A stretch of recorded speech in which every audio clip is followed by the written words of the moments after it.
The smell hits you before you open your eyes. It is 4 in the morning. The year is 1200. You are in London, England, and your bakehouse is already hot because it was never really cold. The oven has been burning since midnight. The air in here is thick with wood smoke and flour dust and the particular sweetness of dough that has been proving since yesterday evening. Your arms ache. Your back has not stopped aching since approximately 1193. The stone floor is gritty underfoot, dusted white from yesterday's work, and somewhere outside in the lane a pig is having what sounds like a very personal crisis. You are a baker, which means you got up before the rest of the town, you will work after the rest of the town goes to sleep, and if your loaves come out wrong, the rest of the town will publicly humiliate you in front of your neighbors, your clients, and your children. This is not hyperbole. This is Tuesday. London in 1200 is a city of roughly 25,000 people crammed inside a wall that was built by the Romans and has not been meaningfully expanded since. The streets are narrow enough that neighbors on opposite sides can shake hands from their upper windows, and narrow enough that they frequently do, because the upper stories of the buildings lean inward toward each other like tired old men sharing a secret. The whole city smells of river mud, animal dung, tanneries, and bread. At least one of those smells is your fault, and it is the only pleasant one. You have a week ahead of you. Let's see if you get through it with your reputation, your livelihood, and both ears intact. You are a freeman. That word sounds better than it is. It means you are not a serf, you are not bound to a lord's land, you cannot be sold with a field, and you do not owe anyone 3 days of unpaid labor every week just for the privilege of existing. In 1200 England, these are not small things. Being a freeman means you can own property, take on apprentices, and walk out of the city gates without asking permission. You are, by the standards of the era, doing reasonably well. What you owe instead is rent, to your landlord, every quarter, without fail, and membership dues to the Bakers' Guild, which is the organization that controls your trade, sets your prices, dictates your working hours, determines what you can and cannot sell, and will enthusiastically ruin your life if you step out of line. The guild is not optional. You cannot practice as a baker in London without it. The guild is, in this sense, basically your second lord, except this one wears a better hat and meets on Tuesday afternoons. What you own is the bakehouse itself, the oven, the troughs, the peels, the weights, and a small set of rooms above it where you live with your wife, your 2 surviving children, your apprentice, and a dog whose primary job is to chase rats and whose secondary job is to fail at chasing rats. You also own your reputation, which is arguably more valuable than everything else combined, and considerably more fragile. The Assize of Bread is the law that governs your working life more completely than any other. Issued by the Crown and enforced by the city authorities, it fixes the price of bread based on the current price of wheat. When wheat prices rise, your loaves must get smaller to maintain the fixed price. When wheat prices fall, they get bigger. You do not set the price. You do not negotiate the price. The price is the price, and if your loaves are underweight, the assize has thoughts about that. Specific, unpleasant thoughts, which we will come to shortly. Today, Monday, you are milling the last of the week's grain, stoking the oven back to temperature, and hoping that the wheat you bought at market on Saturday is as good as the merchant claimed. It is not going to be as good as the merchant claimed. It never is. You eat well by 1200 standards, which is a sentence that requires immediate qualification. Breakfast is pottage, a thick, hot grain porridge with whatever herbs are growing in the small yard out back, and if you are lucky, a scraping of lard to stir through it. Your wife makes it while you fire the oven, and you eat it standing at the workbench because there is not really a concept of sitting down for breakfast when the oven demands your full attention before sunrise. You eat this most mornings. You have been eating variations of this most mornings your entire life. You will not be bored of it, because boredom requires the luxury of an alternative. The bread you bake is not the bread you eat. The white manchet loaves, fine, sifted, expensive, go to the merchants and the wealthier households that can afford them. What you eat is maslin, coarser bread made from a mix of wheat and rye, denser and darker, with a slightly sour edge that you have long since stopped noticing. It is filling. It keeps longer than white bread. It is also, quietly, more nutritious, though nobody knows that yet and nobody would care if they did, because status in 1200 is measured partly by the paleness of your bread. At midday you stop work long enough to eat again. Cold pottage from the morning, or cheese if you have it, and ale. Always ale. The water from the Thames is not something you drink by choice. The Thames in 1200 is a working river, a waste disposal system and a public toilet simultaneously, and the people who drink from it directly are generally the people who are shortly to become very ill. The ale your wife brews is weak by modern standards. Low alcohol, more like a slightly fermented grain drink, but it is safer than the water, it has some caloric value, and after 4 hours crouched next to a roaring oven, it is the best thing in the world. On a good week, there is also salted fish, herring, most likely, bought from the market, or occasionally a small piece of pork. The church's fasting calendar means you eat no meat on Fridays and on the roughly 150 other fasting days distributed throughout the year with what feels like deliberate inconvenience. Fish is not a restriction, fish is the default. You have eaten more salted herring than you could possibly calculate, and your relationship with it has moved beyond preference or aversion into something closer to grudging mutual acceptance. The one genuinely good thing about being a baker, food-wise, is that you always have access to the oven. Leftovers can be reheated. Offcuts of dough become flatbreads. The hearth is always warm enough to cook over. In winter, when half the city is cold, your bakehouse is one of the warmest buildings in the neighborhood, which earns you a certain informal goodwill from the people who cluster outside it in December. This goodwill will not protect you from the guild inspectors. Nothing protects you from the guild inspectors. Your bakehouse occupies the entire ground floor of a narrow timber-framed building on Bread Street, which is exactly what it sounds like, a street where bakers operate, which the city has designated partly for trade organization and partly because concentrating all the fire-prone buildings in one area makes a certain grim administrative sense. The building is 2 stories, the lower story being the workshop and the upper story being where you live. The ceiling in the bakehouse is low enough that a tall man would have to duck under the beams, and the walls are permanently blackened with smoke and flour residue. The oven itself is a domed clay structure built into one wall, large enough to fit 30 loaves at a time, fueled by wood faggots that must be stacked, dried, and sourced before they are needed. Running out of fuel mid-bake is not an option. It is the kind of mistake you make once. Your day begins before 4 in the morning and does not end until the last loaves are out of the oven, the troughs are scraped clean, the flour is weighed for tomorrow, and the oven is banked down for the night. That is somewhere between 12 and 16 hours, depending on the day's orders. The guild regulates working hours in the sense that you are not technically supposed to bake on Sundays or major feast days, but the guild also knows perfectly well that the city needs bread every day of the week, and the enforcement of this rule is, let us say, flexible. You sleep above the bakehouse, in a room that you share with your wife and children. Your apprentice sleeps in the bakehouse itself, on a straw pallet near the oven, which in winter is the coveted position and in summer is approximately what it sounds like to sleep next to a furnace. Privacy is not a concept that applies to your household. The walls between your building and your neighbors are timber and plaster, and you are aware of your neighbors' arguments, their sleeping schedules, their domestic arrangements, and, in at least one case, their preference for singing at 2 in the morning, in a way that you never asked for and cannot escape.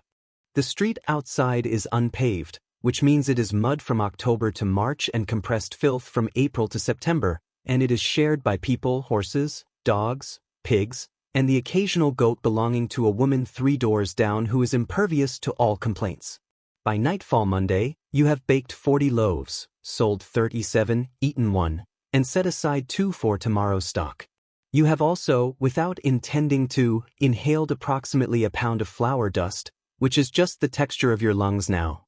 The town barber surgeon operates out of a stall near Cheapside, identifiable by the striped pole outside and the sounds that emerge from within on busy mornings. He is the person you will see if you are ill, injured, or suffering from a tooth that has decided to become a personal emergency. He will also cut your hair, which is the only service he offers that does not carry a meaningful risk of making things worse. Tooth problems are the most common medical issue in 1200 London, and for good reason. Your diet is high in coarse grain, you clean your teeth with a cloth and some salt if you are conscientious and nothing if you are not, and there is no concept of preventive dental care. When a tooth becomes infected, the options are tolerate it until it resolves, often it does not, or visit the barber surgeon, who will remove it with pliers while you sit on a stool and try to think about something else. Anesthesia in the modern sense does not exist. He may offer you ale beforehand. You should take it. If you fall ill with something more serious, a fever, say, or the persistent cough that circulates through the city every winter, the treatment depends on your means. The barber surgeon operates on the theory of the 4 humours, which holds that the body is governed by 4 fluids: blood, phlegm, yellow bile, and black bile, and that illness is the result of these being out of balance. The primary treatment for almost every ailment is bloodletting, the opening of a vein to let the excess out. This is performed with a small knife or a device called a phleem. It is done with enormous confidence and very little positive effect, except in the relatively rare cases where it accidentally happens to help. As a baker, you have specific occupational hazards beyond the general urban ones. Flour dust in the lungs is a chronic problem. Burns from the oven are frequent and mostly minor, but occasionally not minor. Lifting heavy sacks of grain and 100-pound troughs of dough means your back is a negotiation rather than a body part. Your hands are cracked and hard from the dough and the heat, and they have not been fully cleaned since your apprenticeship.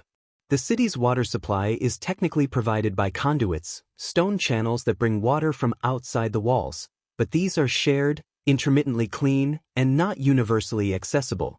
The refuse from the streets drains toward the Thames, which is also where you wash, which is a situation that medieval Londoners regard as normal because it is the only situation they have ever known. Bathing happens, but not frequently. The city as a whole smells of itself, and the self it smells of is not shy. You are, by local standards, not in terrible health. You are 31. In a city where childhood diseases carry off roughly half the children born, reaching 31 means something went right. You plan to continue in this direction. On Wednesday, you go to Mass. You go to Mass every Sunday at the parish church of St. Mary-le-Bow, 2 streets north, where the priest conducts the service in Latin, which you do not speak, which is the same for roughly everyone in the congregation. The words are not the point. The presence is the point. The church calendar is the calendar. There is no other public measurement of time that matters as much. You know what month it is partly from the weather and partly from what feast day you are approaching, and the two are the same information delivered through different channels. The Bakers' Guild has its own devotional arrangements. Your guild's patron saint is Saint Honoré, the Bishop of Amiens, who is the patron of bakers and pastry chefs across Northern Europe, the logic of the association being somewhat lost to history but the administrative convenience being clear.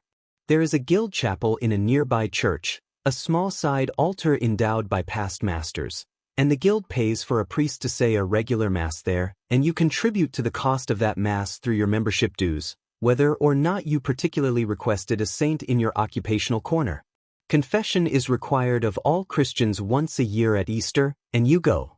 The priest hears your confession in a procedure that is not yet the private confessional booth of later centuries but rather a semi-public kneeling before the priest in the church, in a low voice, while you enumerate your sins of the past year. Your sins are not exotic. You shorted a customer's loaf on a Thursday in February, which you have been mildly anxious about ever since. You said something uncharitable about your neighbor's goat. The priest assigns penance and you say the prayers and the account is cleared, ready for the next year's accumulation.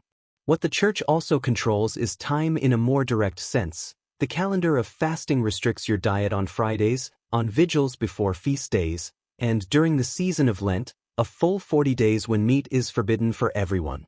For you this is mainly an inconvenience, but it is also a business reality. During Lent, bread consumption in the city rises significantly because people are eating more of it to compensate for the meat they cannot have. This is good for business.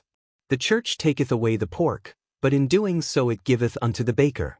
What the church has not taken away is the quiet, genuine anxiety that underlies all of this.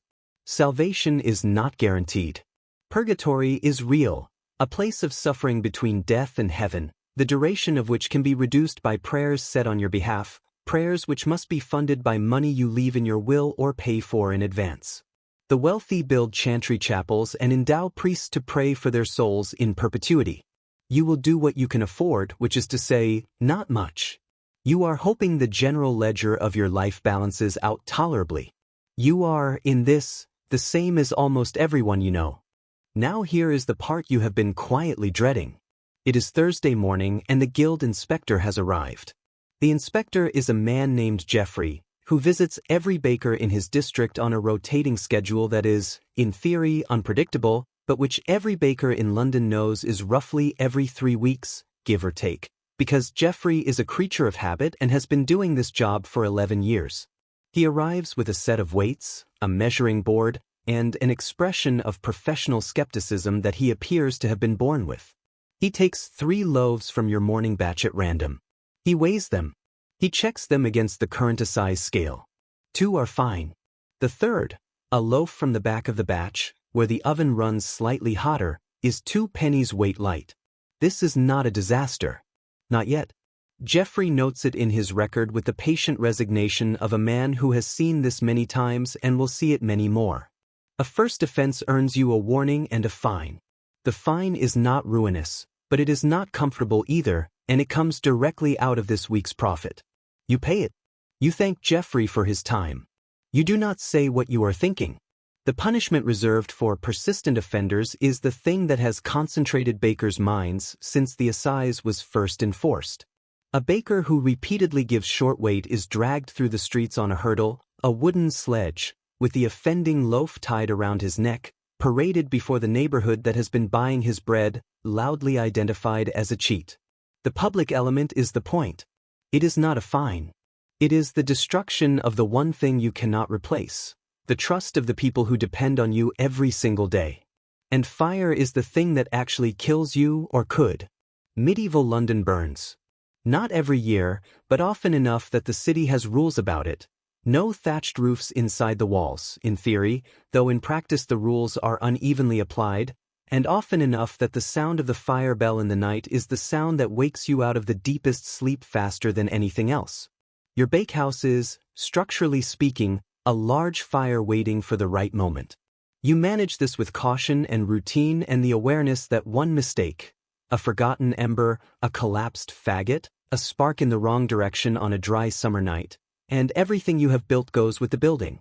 The great fire risk to towns is not dramatic. It is not a single catastrophic event in the way that history sometimes frames it. It is a constant presence, a background hum of threat, and the way you live with it is by never fully forgetting it. Every baker in London knows this. The oven is your livelihood and your home's greatest danger, and both of those things are true simultaneously every single day. By the end of Thursday, you have paid Geoffrey's fine, reweighed your afternoon batch, baked an extra dozen loaves to recover the margin, and gone to bed late with the residual smell of burned wood in your hair and a calculation running in the back of your mind about next week's wheat prices. The calculation does not reach a comfortable conclusion. You made it through the week. This is not nothing. You are a Freeman baker in London in 1200, and you have navigated the guild, the inspector, the oven, the market prices, and the social obstacle course of a medieval city, and you still have your livelihood, your reputation, and your ears.